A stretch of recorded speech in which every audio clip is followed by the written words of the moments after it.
make your day richer than it was before. Got some good times knocking upon your front door.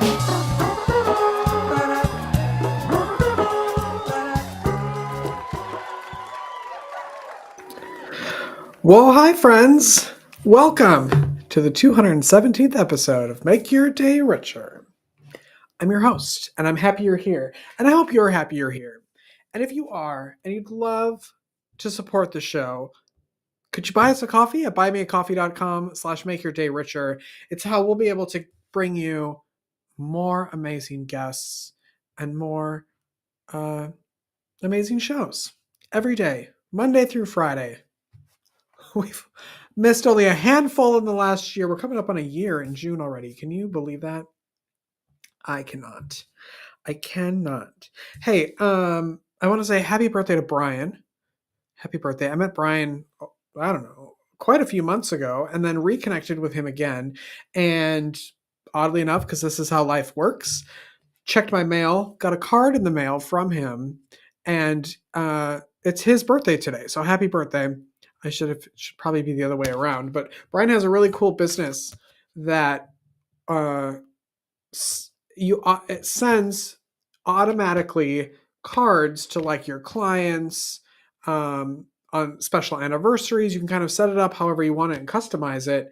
But it also uses like photos from them. So like, let's say you're a dog walker, right? And you have a business and you have clients and then you have pictures of the dogs. You can upload the pictures and then it kind of customizes the cards. So like this is a random picture of me. And it's all like customized in here. Like it's not just like a, hey, thanks for your business. Like he wrote out, and I think it's really cool. And the card quality is amazing. And there you go, the gratitude movement. So happy birthday, Brian. I love stuff like that. I love things that come in the mail that are not a bill. Let's see. It's Throwback Thursday. Here we go. So my brother last weekend was at my mom's house going through old pictures and I'm in a like text chain, I guess. Is that what you call it? Group chat with my brothers. And he started sending photos. So over the next couple of weeks, good luck. This is the Throwback Thursday. I have no idea when it's from. I was clearly a child and clearly unhappy with what was happening in this photo. It's one of those like, I don't remember if I was standing like behind one of those things where you stick your head in, or it just takes your photo and puts like on a green screen. I don't remember. But that is me being very unhappy about standing around a group of beautiful women. Who knew? Who knew, said his family. Who knew? I thought it was hilarious. I probably did it just because I got to be that close to a man with muscles. I don't know. Who knows? All right. So today's finally the day. I'm getting on a plane and I'm going to the Wolf Media Festival all weekend long in Melbourne, Florida. wolfmediafest.com. If you are watching this show and you are creating media of any type, from movies to board games and everything in between, go to wolfmediafest.com. Submit your work. It's a monthly, there are a ton of categories and monthly awards. This weekend is their annual like award ceremony. We're going to have authors, film screenings, live podcasting. I'm the co-host of the Wolf Media Fest podcast, and we're going to film an episode there. It's going to be a really fun weekend. So if you're in the area of Melbourne, Florida, come hang out with us. And if you're not, go to wolfmediafest.com and submit your work, and then come next year for the annual awards. It's going to be really fun. So we'll have new shows tomorrow. We have new show on Monday, but just not live. And then Tuesday we'll be back live, and I'll be very tired, I'm sure. Well, we have a great show today, and we're going to start it with some music. Our guest is not just a talented rapper, but also someone deeply committed to connecting with others and giving back to his community. Kevin King brings a powerful energy to everything he does, whether he's crafting his layered lyrics, mentoring young people, or shaping creative projects. His focus is always on building bridges between experiences, emotions, and ideas. But before I talk to him, here's his music video for his song Fall.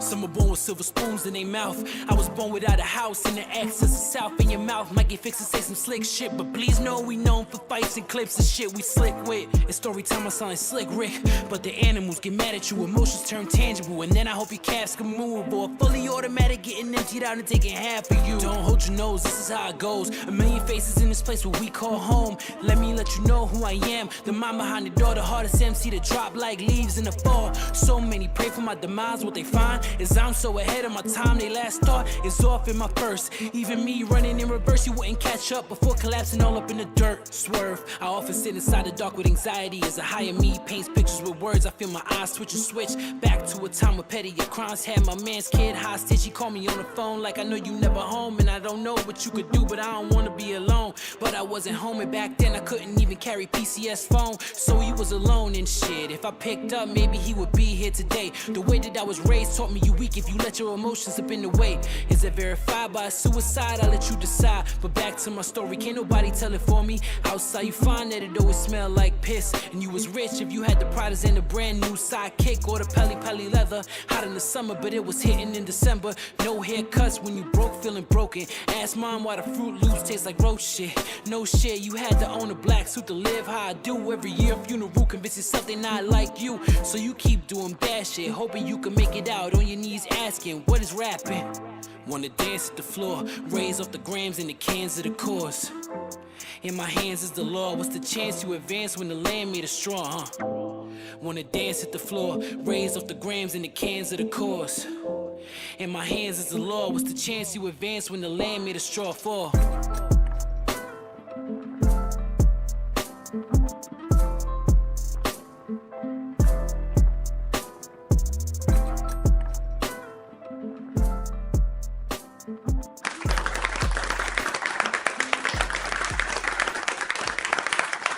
Kevin, thank you so much for being here. Thank you for having me here today. How are you? I am fantastic. How are you doing? I'm well. I'm well. Good. When did you fall in love with storytelling, with music? I love that you call yourself a rapper and a storyteller because I think that's so important, maybe especially in today's music scene. I don't know. Maybe I'm just old now, where I feel like everybody sounds the same. I'm sounding like my grandma these days, but I love that you are a true storyteller when it comes to writing music. Yeah, it's funny that you say that because one of my thoughts lately is that I feel like my inspirations are set, right? Like I'm at the point in my life where Mhm. I can't take on new artists' inspiration and draw from them the same way anymore. So yeah, I think for me, in terms of what really makes me feel like telling a story versus just using the music part of it is I came from a background of a lot of writers, a lot of people in positions of influence for me were either English teachers, they were rhetoric teachers, they were people that really Mhm. kind of helped me with the development of a story and development of my own literacy and my own critical thinking. So that's been a huge part of it. Beyond that, I think I have to tell people about where I'm from, what my background is like, and sort of where I grew up. Um, Despite appearances, I grew up in a pretty rough environment, so I really try to enlighten as much as I can there. On the music side of it, who did you grow up listening to, and who are you still listening to? Oh man, so it's funny on the music side of things. I actually listen to a few different artists. Um, I wouldn't even say that I was solely influenced by hip hop, right? I had my DMXs, my Jay Z's that you might think of immediately, right? And Eminem back in the day. These days, a Kendrick Lamar, J. Cole, someone like Jid, who was actually on that same sort of camp. A lot of really technical artists who do a lot with wordplay. Mm. But some of my other major influences came in the form of, and this is the lamest thing ever, I know, like a John Mayer, right? So I've always wanted to see like John Mayer in concert, and that was something that I wanted to do for a really long time. Some rock bands that I had listened to when I was younger, even jazz musicians like Frank Zappa, Coltrane, sort of the older guard in that front. So it's definitely a melting pot. It's a veritable melting pot Yeah. of influences. There's the Latin side of it too. I'm a Puerto Rican rapper, so I've got to really kind of hold down my salsa roots. So artists like Mark Anthony are really and they're really sort of big influences on my part. Do you get to perform live often? I do get to perform here and there, not as often as I would like. It was something I wanted to start getting into. I've been making music since I was 17, something along those lines. So it's never something I would pursue professionally, but over the years, I've performed a bunch of times. And I really this year want to dive in more, at least get a little local regional tour getting, moving. What's it like to try to make a music career for yourself? I know you said you wouldn't want to do it full time or make a career out of it, but what is it like to try to get out there to promote yourself um, and to stay relevant and kind of above water when there's such a vast pool of people who can create now. I talk about this all the time on the show. Like everybody, it's amazing to me that everybody gets to create and put out their art now. But on the other side of that, everybody gets to create and put out their art kind of regardless of, skill. Yeah. So just to sort of tweak the statement there, previously it wasn't something that I wanted to pursue professionally, right? And a lot of that reason does come down to what you're talking about right now.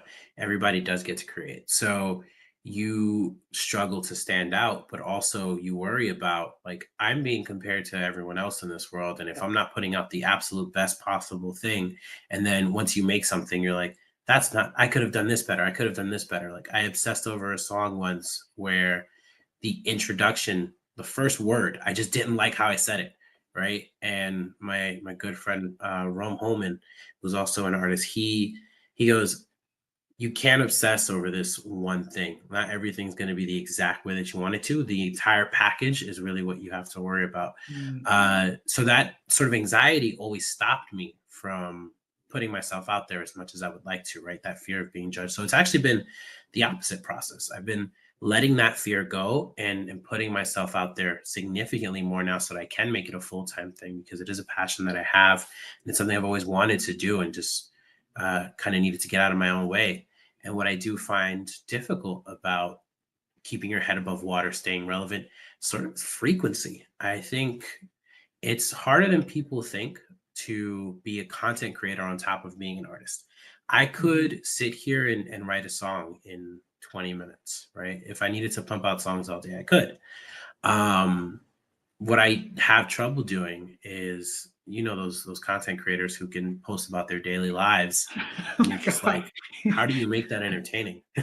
Yeah, yeah. So the TikTok videos that seem like they take 9 hours to make, you're like, how do you have time to do that? Yeah, and they're just talking about how they buttered their toast. Hmm. I can't make that interesting.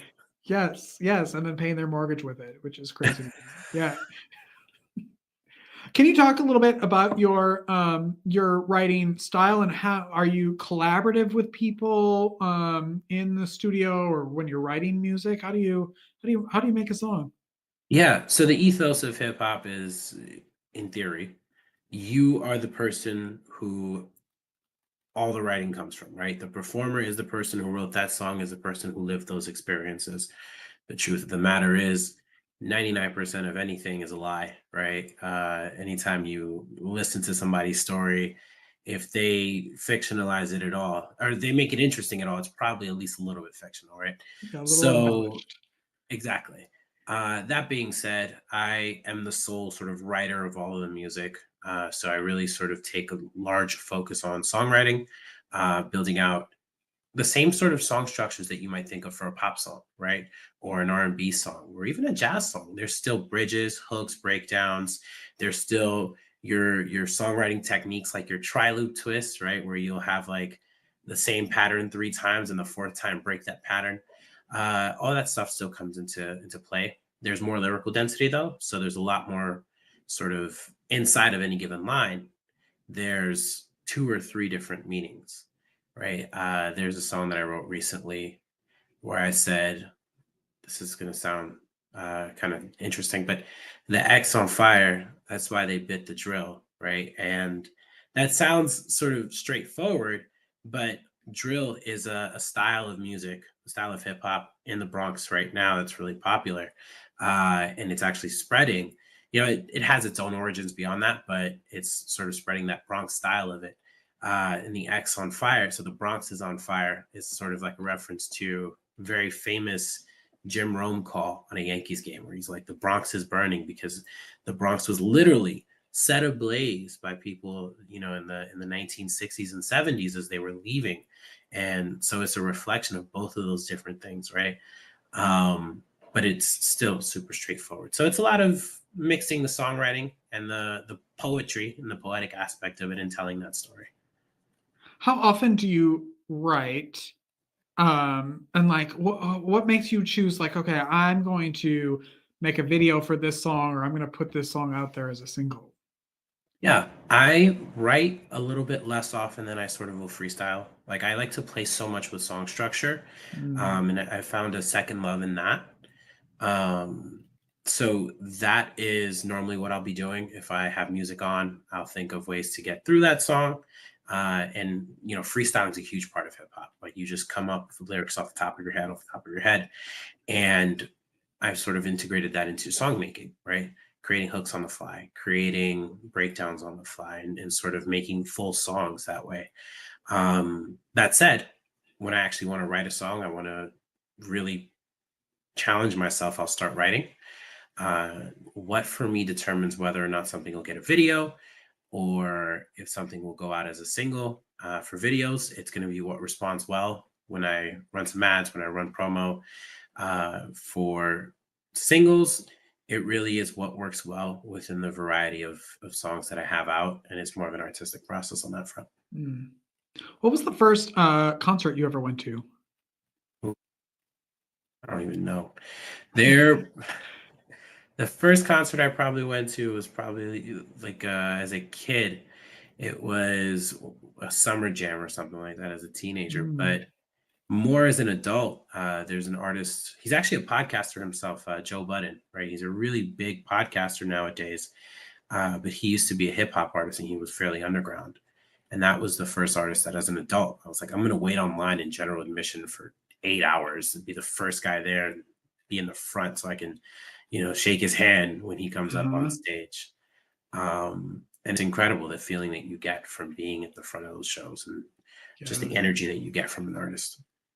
Yeah, it's because you feel like when you're there, you forget that other people know the songs and think the songs are also just their personal song. That's what I always go to whenever I go to concerts. I'm always like, how do they know my song? Like, this is my song. The song was made for me. How do other people know this?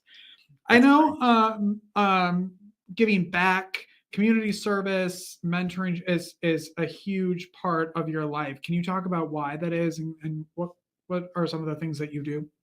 Yeah, I think historically it's been something that I'm very into. When I first was in high school and in early college, I used to work with Children's Aid Society. A lot of what we would do is working inside of middle and high schools, working with kids in after school programs as well as weekend programs. Over the years, I've also worked with a company that is essentially a software engineering boot camp, right? And Mhm. that company had a campus down in Brooklyn where they would take students in without them having to pay tuition up front.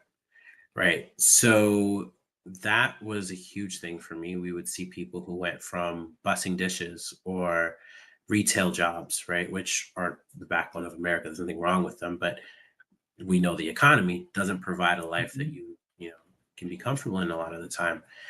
Go into making six figures as software developers, as data scientists, as analysts. It's incredible to be able to contribute that way and contribute meaningfully. Even within the companies I've worked at that same company, a huge part of what I did was helping push the DEI initiatives that we had within our team locally, and then beyond that, sort of working with leadership on those fronts. So it's always been a huge part of my life, um, but it's something that has evolved over time. Mm.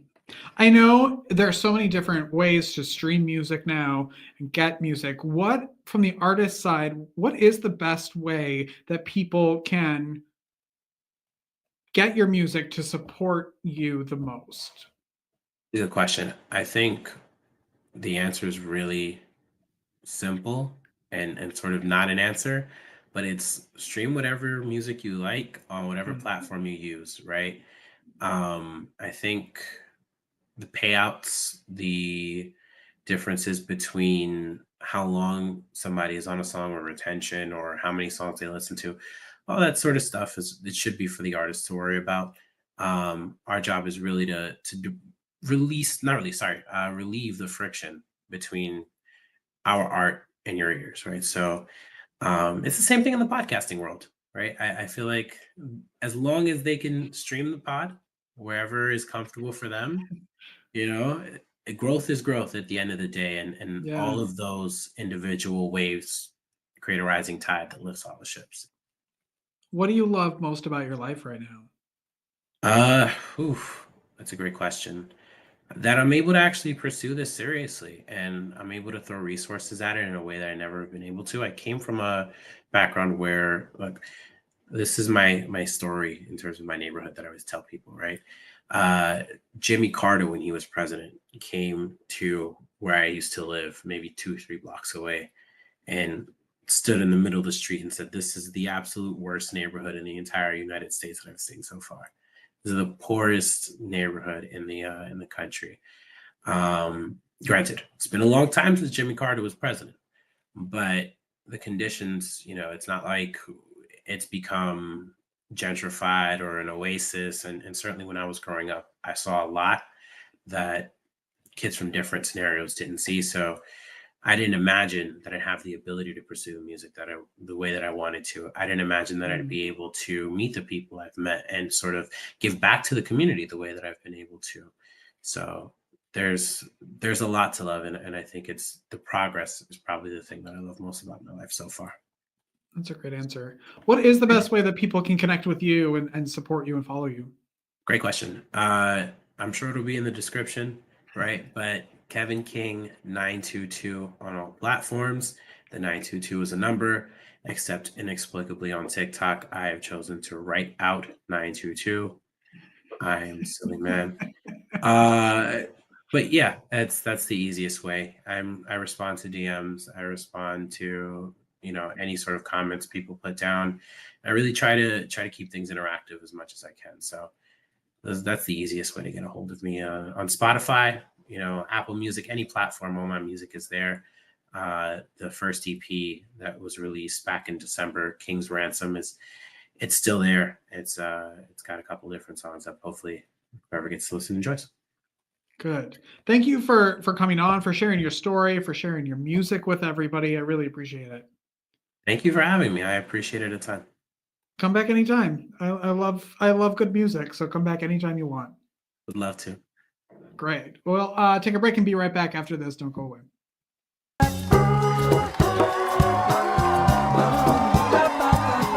Life is difficult. Are you feeling overwhelmed or like you could use a little support for your mental well-being? Visit the Help Hub. It's the most comprehensive and inclusive free online destination for mental health resources, helpful tools, crisis hotlines, and supportive content. Just go to thehelphub.co to find the resources you need when you need them most. Unlike other resource pages, the Help Hub is divided into 16 different categories, ensuring that everyone in every community has access to the resources and support that matches their unique needs. Find the help you're looking for at thehelphub.co.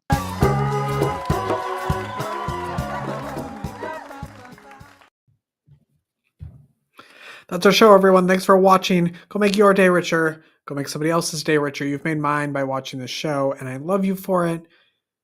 Thank you so much for being here. We'll be back tomorrow, Friday, all new, with the author of Zenith Man, which is a crazy, crazy story that McCracken will tell us all about tomorrow. So join us then. Have a great day, everyone. Bye-bye.